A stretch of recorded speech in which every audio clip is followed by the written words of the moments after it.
Si vous êtes nouveau sur la chaîne, n'oubliez pas de vous abonner et d'activer la cloche de notification. On commence.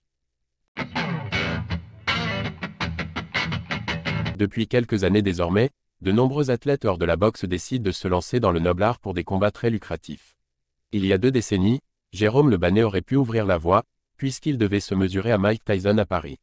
Jérôme Le Bannet et Mike Tyson ont évolué à des époques différentes, sur des continents différents, et pourtant, ils ont tous les deux hérité de l'image du guerrier. C'est une chose qui a donné des idées aux promoteurs les plus gourmands, puisqu'au début des années 2000, ils auraient pu s'affronter dans un combat de légende. Le Normand s'est exprimé sur la chaîne d'André Zetoun. La première fois que j'ai rencontré Mike Tyson c'était à Las Vegas, et ça ne m'a rien fait.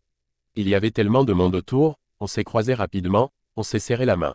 C'était au moment où on parlait de s'affronter dans un combat. J'aurais aimé, clairement, ça aurait été un honneur. Ça ne s'est pas fait parce qu'il avait un casier judiciaire, donc il ne pouvait pas mettre les pieds au Japon pour le K1.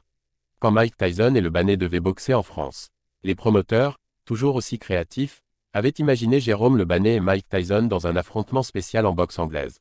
Parce que ce dernier ne pouvait pas entrer au Japon avec son casier judiciaire, et parce que les commissions américaines n'auraient jamais accepté un tel crossover, il ne restait plus qu'une solution, la France. Geronimo s'était exprimé à ce sujet en 2004, sur le plateau de Thierry Ardisson. C'est le problème, c'est que Mike Tyson veut m'affronter dans un combat de boxe anglaise. Aux États-Unis ce n'est pas possible parce que la commission athlétique ne l'autorisera pas.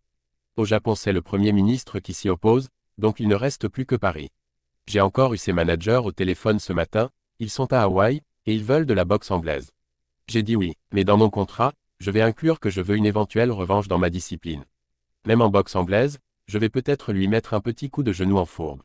J'ai pas de leçon de courage à prendre de lui, il ne me fait pas du tout peur. Mais je l'adore. En 2004, la France aurait pu être le théâtre d'un choc des titans totalement révolutionnaire.